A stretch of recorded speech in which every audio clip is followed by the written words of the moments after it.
En el fin de semana exactamente, se confirmó lo que todos los analistas venían anticipando, y es que el Ecuador entró en un proceso de recesión económica. Para el común de la audiencia, el común de los ciudadanos, ¿qué significa que Ecuador esté atravesando por este ciclo de recesión económica y cuáles son los indicadores comunes y corrientes que muestran esta situación? ¿Cómo lo sentimos los ecuatorianos? Buenos días, bienvenido. Buenos días, Licenia, buenos días, Alexis, gracias Bienvenido. Por la invitación aquí a Radio Pichincha.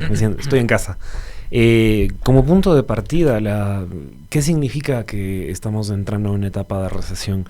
Primero, lo que, como usted mismo anticipaba, Licenia, varios analistas ya han dicho o hemos venido diciendo, la economía ecuatoriana se encuentra en un estado crítico. Lo venimos advirtiendo con la caída del consumo, lo venimos advirtiendo con la caída de la liquidez, hay altísimas tasas de interés que no son compatibles con las necesidades del sector productivo, y esta y una serie de factores han hecho que el Banco Central finalmente reconozca esta etapa de recesión por la que está pasando el Ecuador. El Banco Central lo que saca es un índice de compuestos, en este caso ellos llaman un índice coincidente y un índice anticipado. ¿Qué es lo que analizan en este índice? Para tener primero un breve resumen de estas cuestiones y luego aterrizamos más precisamente en los detalles.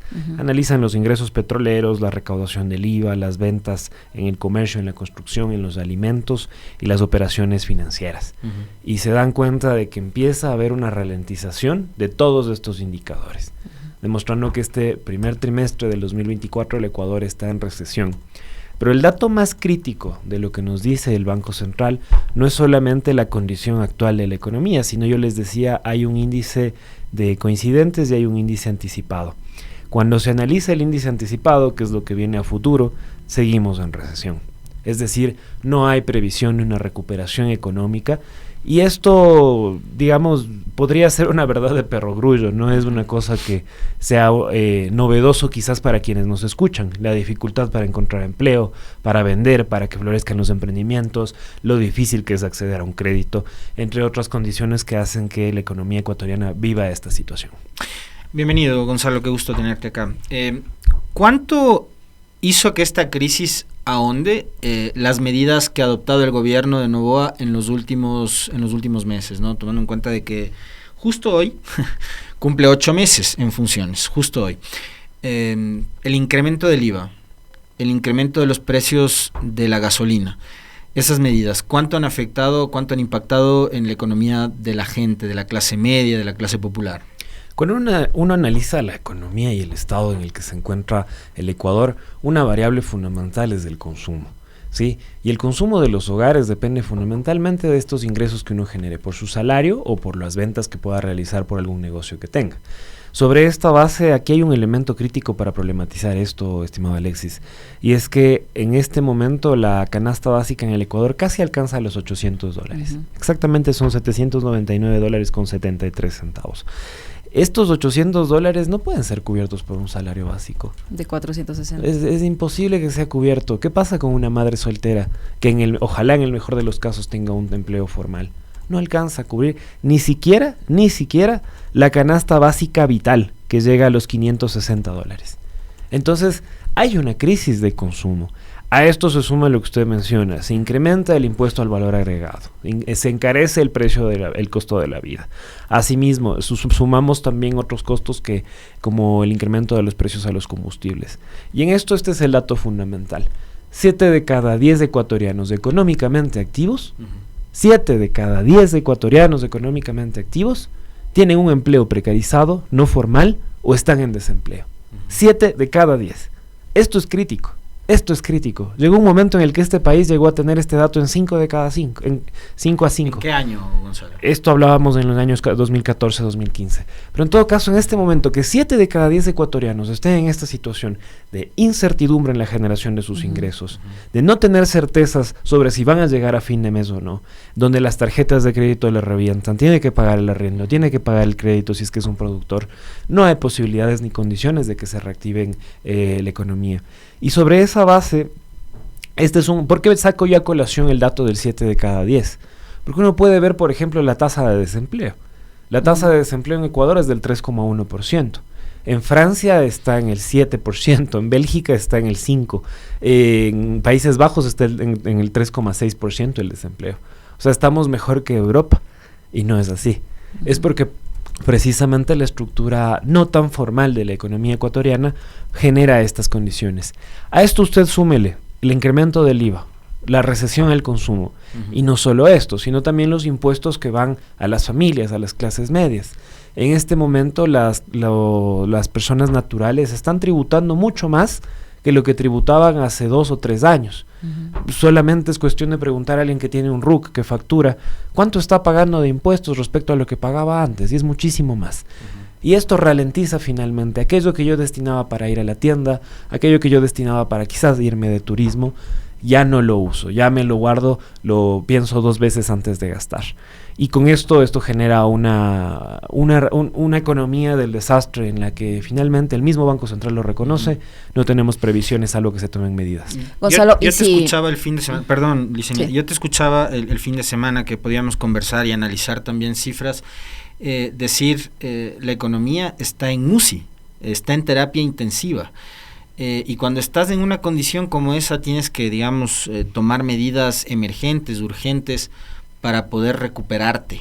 En este momento, como está la economía de este país, con las medidas que ha adoptado el gobierno, que parece que no son las mejores, ¿qué es lo que debería pasar a futuro para evitar llegar al colapso total? Porque, digamos, o estás en una condición de vida o muerte, entonces lo que queremos es que este país sobreviva.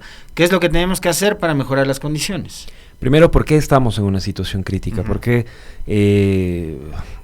primero, una deuda importantísima en términos del PIB, 60,000 millones de dólares de deuda reconocidos por el Ministerio de Finanzas, insisto, reconocidos por el Ministerio de Finanzas en sus cálculos oficiales. De esta deuda, ¿dónde están las inversiones en infraestructura, en obra, entre otras cuestiones? La deuda de por sí no es mala, el destino de la deuda sí tiene que ser crítica a su revisión. La oferta monetaria y la liquidez dentro del Ecuador. Estamos viendo tasas de decrecimiento de la liquidez dentro del país. La oferta monetaria está en índices de decrecimiento. El último mes de abril decreció en un 0,20% según datos del Ministerio de Finanzas. No hay liquidez, no está circulando dinero en la economía de las personas. Y finalmente, si nos vamos, por ejemplo, por industrias específicas y estratégicas para el país, como el turismo, si uno revisa los datos de turistas respecto al año pasado, a estas alturas, en junio, tenemos un 15% menos de turistas que en 2023. En 2023, que ya fue a nivel país, que ya fue un año complejo. Si uno lo compara con el 2018, 19, 17, ya es del 40-50% menos. Entonces, realmente tenemos una condición crítica en términos estructurales. ¿Qué es lo que hay que hacer entonces en este momento? Si hemos identificado que el problema está en el consumo de la gente, en que le falta plata en el bolsillo a la gente, hay que motivar que exista liquidez. Y hay por lo menos 2 alternativas inmediatas que el gobierno debería tomar en consideración. En esto, inversión pública en sectores estratégicos. En este momento sospecho y seguramente con mucha certeza que el gobierno central no tiene mayores obras de infraestructura que realizar, pero sí los gobiernos locales. Y ahí es donde existe una deuda de 1.500 millones que el gobierno nacional puede brindar directamente a los gobiernos locales para una reactivación. Los gobiernos locales están invirtiendo en obras, los gobiernos locales están haciendo redes de agua potable, están haciendo redes de riego, están haciendo conexiones también viales, entre otras cuestiones. Esta es una cuestión fundamental que se tiene que posicionar. Y otro segundo tema también que es importante es el pago que se debe hacer a los proveedores pendientes en el Estado. En este momento no se está pagando a los servicios médicos, a los constructores, a la economía popular y solidaria, ¿sí? Se está viviendo de este tipo de Ni economías. siquiera las empresas que dan servicio de limpieza, que ayer dejaron a la plataforma gubernamental hasta sin papel higiénico. Puede resultar muy chistoso pero esto, es verdad. pero se quedaron sin papel higiénico, ¿no? O sea, el gobierno que resuelve no resuelve ni sus propias fregadas, ¿no? Y el Ministerio de Economía y Finanzas es el que se queda sin estas condiciones. Y creo que eso da cuenta un poco de la condición crítica que en este momento se vive. Esto no es gratuito. Es un tema estructural y en donde aquí entra mi temor en cuanto a la respuesta que también quiero darle a Alexis. Ojalá y el gobierno tomase estas medidas. Pero tomando en cuenta, Gonzalo, la línea económica, la visión de país que tiene el gobierno, ¿qué posibilidades? Si es que usted dice que este índice que se planifica para el futuro no se ve una recuperación económica.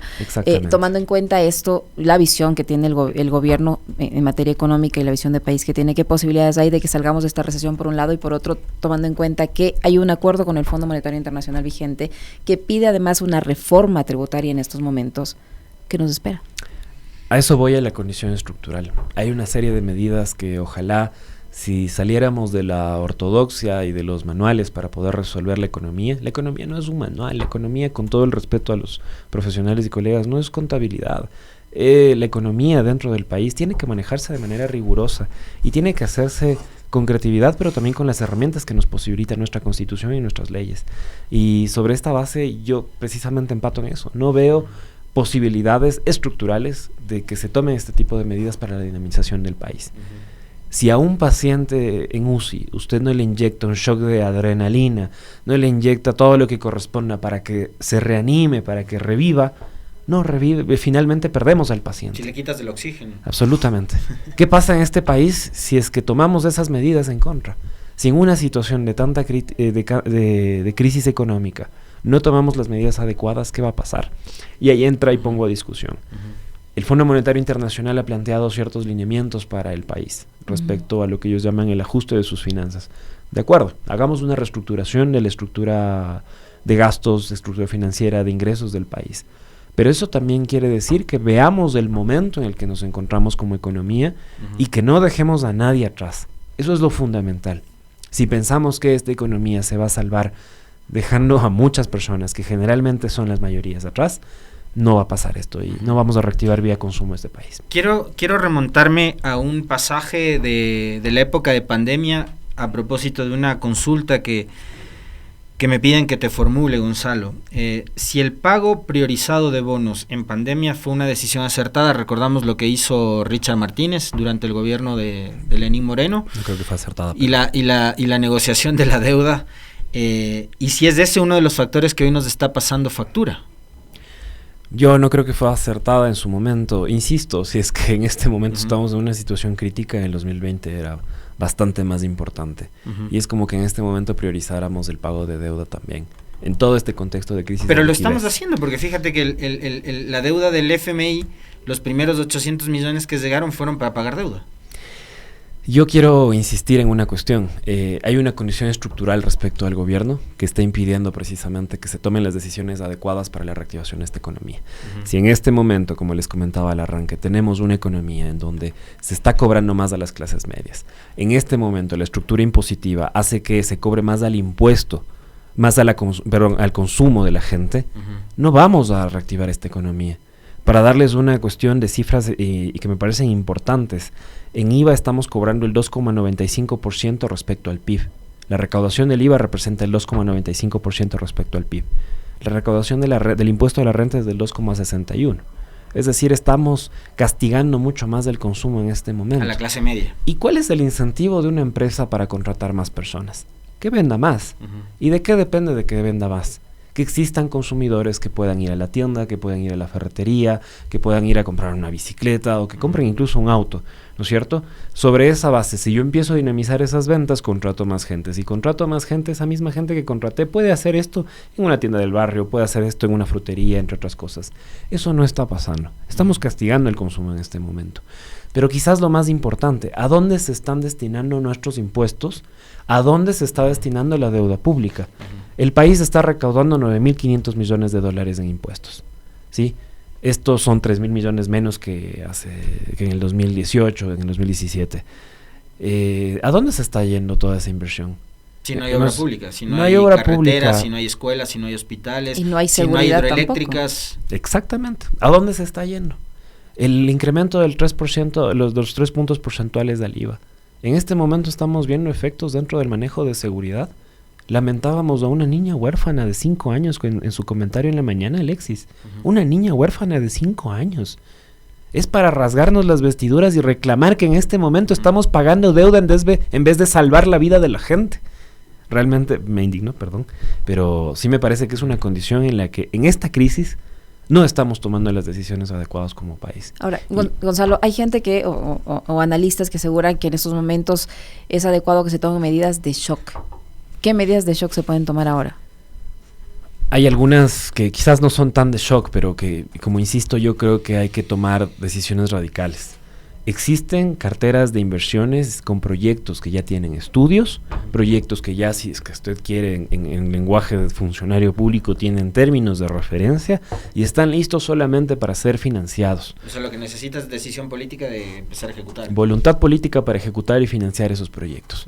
Esos proyectos que pueden dinamizar la economía en este momento, que insisto, no vamos a esperar 6 meses, ya están listos, ya tienen términos de referencia, ya se pueden empezar a construir con todas las generalidades del caso.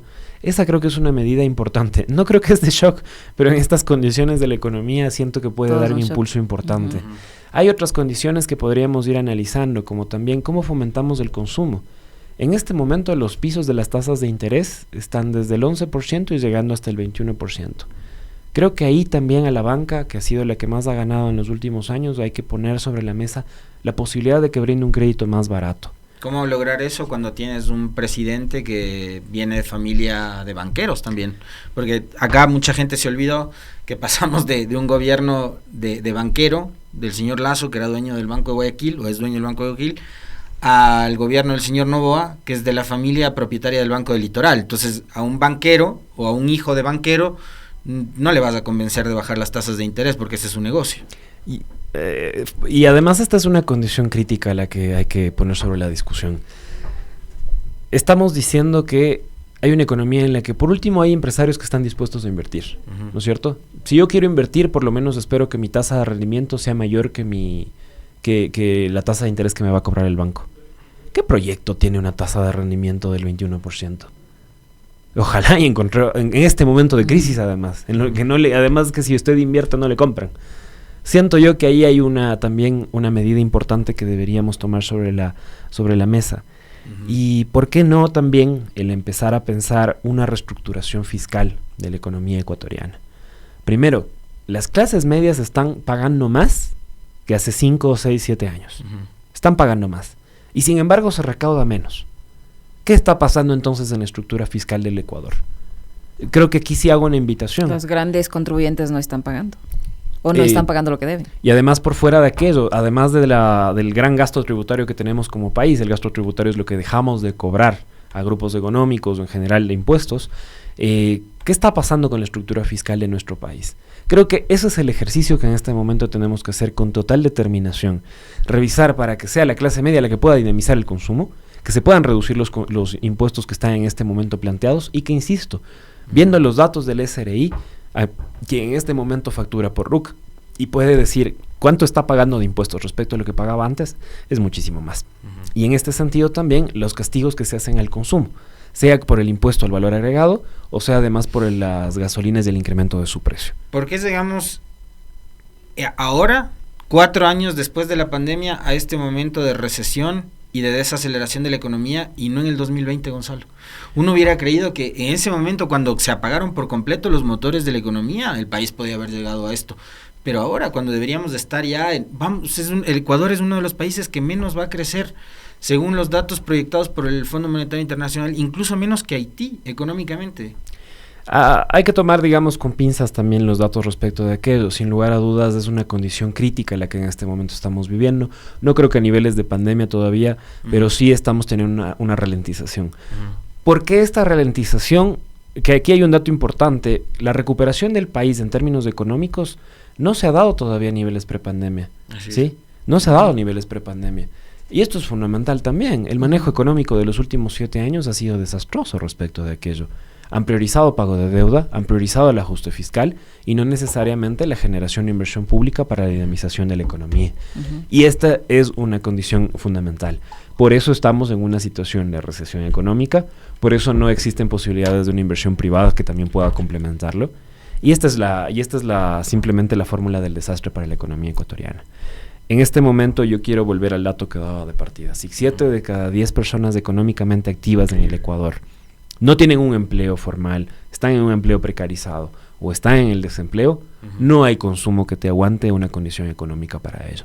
Y esto es fundamental Esta es una medida fundamental donde necesitamos política productiva, política de generación de empleo, y ojalá que en este momento el gobierno nacional pueda tomar la rectoría de lo que le corresponde en términos de sus distintas líneas de intervención.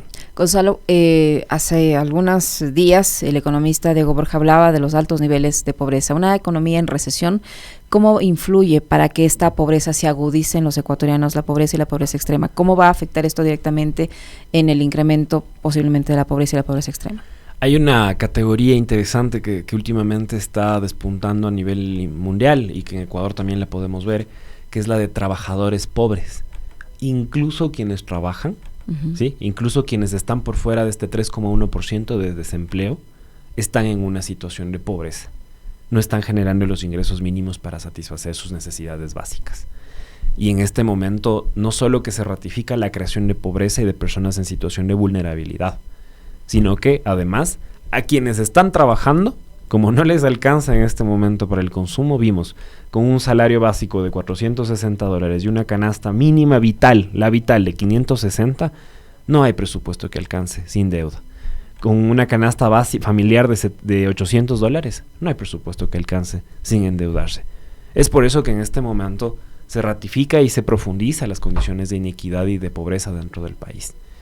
Y mientras tanto, ¿qué sigue pasando dentro de la estructura económica del Ecuador? Y esto también hay que ponerlo sobre la mesa, y mi preocupación, digamos, desde un análisis del desarrollo económico a largo plazo. Nos estamos reprimarizando también como país. La mayoría de nuestras exportaciones han vuelto a ser de productos primarios en términos de camarones, flores, banano. Y esto al final del día sí genera en este momento un importante impacto y shock económico. Pero aquí ya hablo como economista por fuera de la política productiva. En el largo plazo, ¿qué nos deja también aquello para el desarrollo sostenible de nuestro país? No le damos valor agregado a nada de lo que producimos. Y no generamos ventajas competitivas para que este país pueda insertarse estratégicamente al mercado global, sino que seguimos siendo una banana república. A esto sumarle, Gonzalo, el hecho de que la producción petrolera tampoco encuentra manera de levantarse, eso también podría afectar en el corto plazo a que esta recesión se mantenga o se prolongue o se agrave. Y en niveles bastante mediocres de producción respecto a años anteriores. Y en donde, a propósito de hablar de producción petrolera y de que hablábamos del desarrollo a largo plazo, tenemos además un reto importante del que no estamos discutiendo. En las urnas, los ecuatorianos establecimos que se deje bajo petróleo el Yasuní, ¿no es cierto? Esto ya da una alerta respecto también al modelo de desarrollo del Ecuador. ¿Qué va a pasar cuando no tengamos petróleo? ¿Qué va a pasar cuando las rentas petroleras ya dejen de ser un insumo, un ingreso para el Ecuador? Tenemos la minería. Para la minería también hay que pensar en que está el mecanismo de la consulta previa. Pero además de eso, ¿cómo pensamos en industrias que no sean lesivas también para el ambiente y para las personas dentro del país? Y creo que ahí está el reto. ¿Por qué traigo a colación esta discusión? Porque es necesario que el país discuta el cambio de su modelo productivo. Es necesario que el país discuta el cambio de matriz productiva otra vez. Y que lo ponga como una discusión seria sobre la mesa, porque si no, en 10 años más, o quizás menos, vamos a estar sufriendo las consecuencias de que en estos momentos no estemos trayendo a colación estas discusiones para el futuro de nuestra nación. ¿Cuánto afectó también a esta situación los apagones y la crisis energética, Gonzalo? Porque una fábrica, una industria, un motor no se mueve si no tiene energía. Mira, Alexis, conversábamos acá también por varias ocasiones respecto a que este fue un país que exportó energía eléctrica. Llegó a exportar energía eléctrica y en este momento estamos importando energía, y a veces sí es que también nos venden y no quebramos lazos políticos con otros países.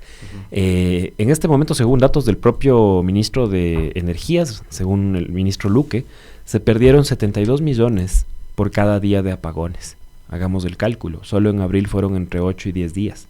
Estamos hablando de entre 500 a 750 millones de dólares. ¿Sí? Esto es brutal, en términos de una economía que no se encuentra en una condición de liquidez, en una economía que está en una etapa de recesión, que además tengamos estas pérdidas para el sector productivo que no tiene certezas. Yo estoy muy cercano al sector productivo y varios empresarios nos decían, a mí me toca comprar una planta de energía. Un generador. Eso implica un gasto de entre 50 a 100 mil dólares que no estaba en mi planificación financiera. Y compra de combustible. Y además con un combustible que estamos a la expectativa de su precio, de si va a subir o no. Entonces realmente esto nos genera una condición crítica dentro de la economía. En materia de seguridad, ¿cuánto dejó de invertir el país y esa desinversión en seguridad pudo haber provocado también el desastre que vivimos actualmente. ¿Qué podemos decir sobre eso? Mira, en términos generales, si uno compara el presupuesto general del Estado del 2017 con el presupuesto general del Estado del 2024, la reducción, sobre todo en el plan de inversiones, es radical. Pasamos de un plan anual de inversiones de entre 7.000 millones de dólares a uno que apenas rozaba los 1.500, 1.700 millones de dólares. Fíjense en esa reducción. Es brutal en términos ya de inversiones concretas que hace la economía. Y esto es un dato que también traía a colación el Ministerio de Finanzas. En este momento es más la estructura del gasto corriente que la del gasto de inversiones. En este momento. Y eso no lo problematizamos. Estamos gastando mucho más en este momento de nuestro gasto corriente en vez de inversiones que puedan generarle ingresos a la economía también y al Estado ecuatoriano. Y esta es una condición y otro de los factores de esto que llamábamos la fórmula del fracaso económico para este país. Si no ponemos seriamente, ya poniendo sobre la mesa la pregunta que en su momento hizo Licenia, en este momento, un análisis crítico, sincero, de cuáles son las medidas concretas, sin dogmas, sin ortodoxia, sino que viendo los datos, viendo la condición en la que se encuentra la economía del país, si no tomamos medidas urgentes desde el gobierno nacional, esta puede ser una fórmula del desastre. Y es un llamado también a los gobiernos locales. Los gobiernos locales tienen también poder de decisión sobre las inversiones que puedan realizar. En este momento, ojalá y se hagan las transferencias que les tienen pendiente el gobierno nacional y no exista más endeudamiento con ellos, que si no, nuestra economía se puede ir a pique y creo que esta es una condición bastante complicada. Con todos estos antecedentes, Gonzalo, las fluctuaciones del riesgo país y todo, ¿usted cree que el gobierno podría acudir nuevamente al endeudamiento como lo hizo ya con el Fondo Monetario Internacional? ¿Esa es la salida más fácil que tiene el gobierno ahora? Cuando usted analiza las finanzas del país, cruza una cuestión. Imaginemos que estamos en la casa, ¿no es cierto? Y uno cruza su salario con los gastos que va a hacer, ¿no es cierto? No necesariamente considera deuda o la tarjeta de crédito dentro de aquello. Tomemos en consideración entonces los ingresos permanentes que tiene el país. Si uno compara los ingresos permanentes con los gastos permanentes que tiene, solo puede seguir endeudándose para sostener estas condiciones. Y este endeudamiento es lesivo, porque no es un endeudamiento que en este momento se está yendo a inversión pública. Es como decía Alexis, un endeudamiento que, tal parece, se está yendo a pagar deuda. ¿Pero eso es legal? ¿Es constitucional? No, en absoluto. Pero siempre se pueden hacer los ajustes. Por eso tampoco me atrevo a dictaminar, pero por eso digo, al parecer es una cuestión que estamos sacando de esta manera. Si no se está yendo los 60.000 millones de inversión en este momento que tenemos, 60.000 millones de deuda, si no se están yendo a obra pública, si tenemos un 70% de red vial que no está cubierta en el país, si en este momento no tenemos insumos en hospitales, si en este momento tenemos una crisis de inseguridad, no hay ejecución presupuestaria tampoco en elementos críticos también del gobierno central, ¿dónde está la plata que se está trayendo como deuda? ¿Dónde está? Si apenas y a regañadientes se están dando las garantías soberanas a los gobiernos locales, con eventos gigantescos, pero que no sé si ameritan, pero esa es mi reflexión. Y aquí quizás una invitación también a que el periodismo crítico como el que ustedes realizan, estimado Licenia, estimado Alexis, pueda revisar y también consultar dónde está la deuda que en este momento tiene el país. 60.000 millones de deuda externa e interna, ¿dónde están? Porque no estamos viendo las obras y porque no estamos viendo las transferencias y una deuda inmensa que se tiene con los gobiernos locales, con los proveedores y en general con la nación. Gonzalo, para finalizar, ayer el Instituto Nacional de Estadísticas y Censos daba a conocer las cifras de creación de empleo. Y pese a los incentivos propuestos por el gobierno para la generación de empleo joven, esta ley de eficiencia económica aprobada como urgencia en la Asamblea, el resultado no es el esperado. No ha habido prácticamente creación de empleo, no hay una variación estadísticamente significativa que evidencie las cientos de miles de plazas de trabajo que el gobierno dice que ha creado. Es eso, no hay variaciones estadísticamente significativas, no hay además, no se ponen de acuerdo el Ministerio de Trabajo con el INEC y con las cifras que da el propio IDES respecto a la generación de empleos formales. Esa para mí ya es una condición crítica, que no se pongan de acuerdo los tres para decir cuál mismo es la cifra de generación de empleos. No solo da cuenta de que o no se están generando o está siendo muy pobre su creación, sino que también hay una crisis institucional que está acompañando en este momento al país. Esta crisis institucional no solo deriva en la condición económica, sino que la condición económica, porque es importante que hablemos de economía y que problematicemos la situación del país, porque eso decanta finalmente en la situación de seguridad, de bienestar y de cómo estamos bien dentro de nuestra sociedad. Y esto creo que es un factor crítico. En este momento yo creo que las medidas económicas que se han tomado desde el gobierno central no tienen por lo menos la rigurosidad que para la condición crítica de la economía se requiere para reactivar este país que tanto lo necesita.